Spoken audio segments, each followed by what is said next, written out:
વલસાડ જિલ્લામાં પણ સ્થાનિક સ્વરાજ્યની ચૂંટણી માટે આજે ઉમેદવારી પત્રો ભરવાનો છેલ્લો દિવસ હતો. છેલ્લા દિવસે જિલ્લાની તમામ તાલુકા પંચાયતોની જિલ્લા પંચાયતની બેઠક પર ભાજપ અને કોંગ્રેસના ઉમેદવારોએ ફોર્મ ભર્યા. ત્યારે વાપી મહાનગરપાલિકાની ચૂંટણી માટે પણ અંતિમ દિવસે ભાજપના તમામ ઉમેદવારોએ સામૂહિક રીતે ફોર્મ ભર્યા. રાજ્યના નાણાં અને શહેરી વિકાસ મંત્રી કનુભાઈ દેસાઈની આગેવાનીમાં આજે વાપી મહાનગરપાલિકાના ભાજપના કાર્યકર્તાઓ અને અગ્રણીઓ શક્તિ પ્રદર્શન કરી મામલતદાર કચેરી પર ફોર્મ ભરવા પહોંચ્યા હતા.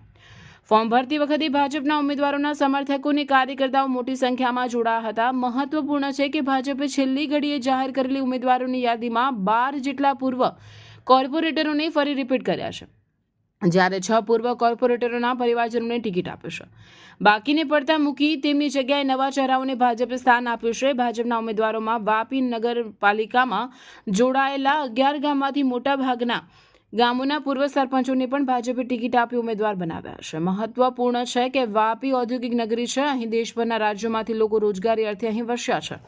આથી વાપીમાં પરપ્રાંતીય મતદારોની પણ નોંધપાત્ર સંખ્યા છે. આ તમામ મુદ્દાને ધ્યાને લઈ ભાજપે ટિકિટની વહેંચણીમાં જ્ઞાતિ સમીકરણોનું પણ ધ્યાન રાખવા તેવું દેખાઈ રહ્યું છે. આ નવા ઉમેદવારમાં 6 જેટલા અનાવલી બ્રાહ્મણો, 2 જૈન, 2 લઘુમતી સમાજના ઉમેદવાર અને 2 પરપ્રાંતીય ઉમેદવારોનો પણ સમાવેશ કરવામાં આવ્યો છે. મહત્વપૂર્ણ છે કે વાપી મહાનગરપાલિકામાં જોડાયેલા 11 ગામોમાં મોટી ભાગે કોળી પટેલ અને આદિવાસી ઘોડિયા પટેલના મતદારોની સંખ્યા વધુ છે. આથી જ્ઞાતિગત સમીકરણોને સેટ કરવા ભાજપે 12 જેટલા કોળી પટેલ ઉમેદવારો અને ઘોડિયા પટેલ ઉમેદવારોને ટિકિટ આપી અને ચૂંટણી મેદાનમાં ઉતાર્યા છે. આમ આજે શક્તિ પ્રદર્શન રૂપે ભાજપના ઉમેદવારે ફોર્મ ભર્યું હતું અને આ વખતે અનેક દિગ્ગજો અને પૂર્વ કોર્પોરેટરની ટિકિટ કપાઈ હોવાથી ભાજપે આંતરિક ડેમેજ કંટ્રોલ પણ શરૂ કર્યું છે.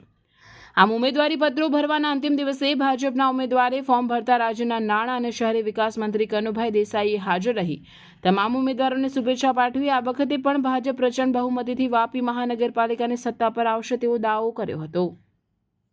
અને શું પરિસ્થિતિ છે ને શું છે આ ઇલેક્શનના બાબતે?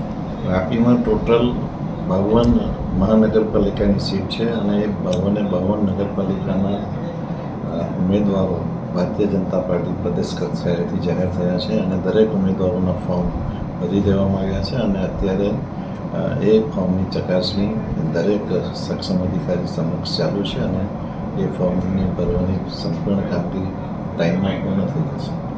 ભારતીય જનતા પાર્ટી વાપીએ અનેક વિકાસના કામો કર્યા છે અને વાપી એક ઉભરતું શહેર છે. આપણે સૌ જાણીએ છીએ કે 2016ની નોટબંધી વખતે પણ વાપીનું ઇલેક્શન હતું અને નોટબંધી પછી સમગ્ર દેશમાં વાપી મહાનગરપાલિકાએ 44માંથી 41 સીટ ભારતીય જનતા પાર્ટીને આપી. ત્યાર પછીની પરિસ્થિતિ જે છે એમાં વાપીમાં વિકાસના પાણી હોય, ડ્રેનેજ હોય, CTP હોય કે બીજા વિકાસના કામો હોય કે વોટર લોગિંગના પ્રશ્નો હોય, આ બધા પ્રશ્નો સોલ્વ કરવામાં આવ્યા છે. અદ્યતન ઓડિટોરિયમ બન્યું છે અને સાથે સાથે કનેક્ટિવિટીના ઘણા બધા કામો થયા છે અને બીજા પ્રગતિમાં છે. આ બધા કામનો સરવાળો કરીએ તો Bharatiya Janata party વાપીમાં clean sweep મેળવશે એવી સૌને આશા છે.